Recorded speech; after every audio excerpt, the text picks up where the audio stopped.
morning, everybody. Tiff is off today, getting a little time off. Katrina Cravy joins me for a chat. What's up, Kat? Hey, almost Merry Christmas. I know, we were playing a little holiday music, getting us in the mood. You and I have this new commitment to try to see each other a little bit more often. And recently, I had to take somebody to the airport early in the morning, and then we were going to meet and do a little walk. But the weather turned out to be really, really not so nice. It was like cold, it was rainy, snowy.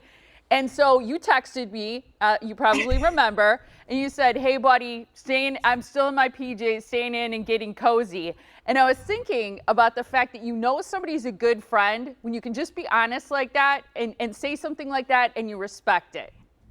I appreciate it, because otherwise I think we would have had to get our snowshoes on to go walking, which was our plan Saturday morning. But I honestly, I stayed in my PJs all day long and it felt great. I think sometimes giving ourselves permission to do that, because we were talking yesterday on the show about the fact that a lot of people aren't using their vacation time. And it's okay if you stay home, but you have to relax in order for it to be beneficial to your mental health. Right. And it's important, and we don't do it enough. I know, I'm with you. So yeah, it was a rare day, and you are such a dear friend that I can say, I will not be showering today. I will not see you. I will not get out of my pajamas. I will not walk. Exactly.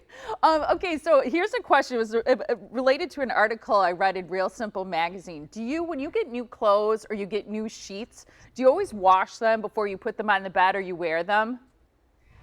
You know what? That's funny that you mentioned it, because my mother-in-law is a stickler about, like, when you buy new things that you have to cut off the tags and immediately put it in the wash. She's like, you don't know the chemicals that are on it and all that stuff. And I'm like, ew, I've never thought about that.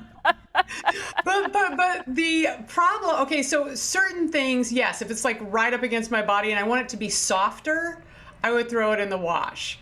If it's like a scarf, I don't know. My son just got new like flannel pants, and he took them out of the dryer, and then he took the dryer thing out, and he's like, look at all of this. And I said, well, that's because half of the flannel comes off when you do the first wash. That's right. That's right. Turns out your mother-in-law is right. They say you don't need to, and they talk to this like textile expert. You don't have to do it, but you probably should, because they say that textile products have all these stray chemicals from production, in addition to starches that they put into clothes so that they can survive the shipping, the packaging, the hanging in the store, all that kind of stuff. So they say, especially if you have sensitive skin, you should wash them before you use them. And things like jeans or things that have certain color dyes, it can actually transfer to other clothes if you don't wash it first. That's true. And jeans, I always do inside out, at least Me for the too. first year that I love them, I do it inside out, and then I get lazy and forget. Right? Yep. But it's interesting that we have to put preservatives on our clothes too. Yeah, not just in our food, but also Right. in our clothes. Speaking of that, I was reading something else that was talking about big mistakes that you make with wine. Okay, and I thought this is important. Yeah. Wait, that you buried the lead. That should have been the breaking news out of the top of Morning Blend.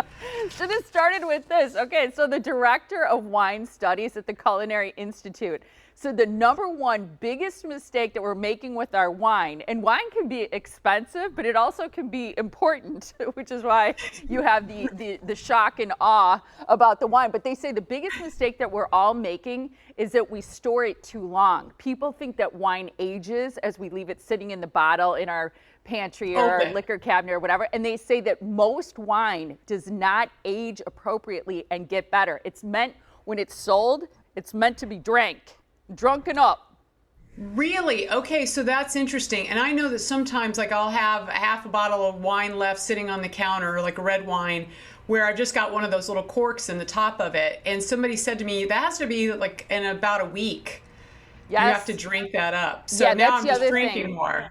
Yeah. Yep. So the other big mistake that we're making is sort of related to that. It will last a couple days. Probably you could do it for a week. Red wine, you can store at room temperature, but they say the other big mistake people make is putting it in a standard refrigerator. So even white wines, sparkling wines, they say you can chill it in a regular refrigerator to get it to the temperature that you like. It's sort of like a cooling off, but it's not meant to be stored there for days and weeks and months because it's too harsh of a chill for most wines to taste good. So I guess the bottom line is if you have some wine, get it in the fridge, drink it right away. Or as soon as you get it, it doesn't age well, so drink it. So both of them are the bottom line. The advice is go ahead and drink it. All right. Molly, are you sure you didn't conduct this study? You and the people that make those little fancy refrigerators for wine. Yeah, asking for a friend, right? Yeah, right. My friend would like to know about storing wine. It was great to see you, buddy. I wish you an absolutely fantastic holiday. Yes, Merry Christmas to everyone. Merry Christmas to you too, Kat. All right.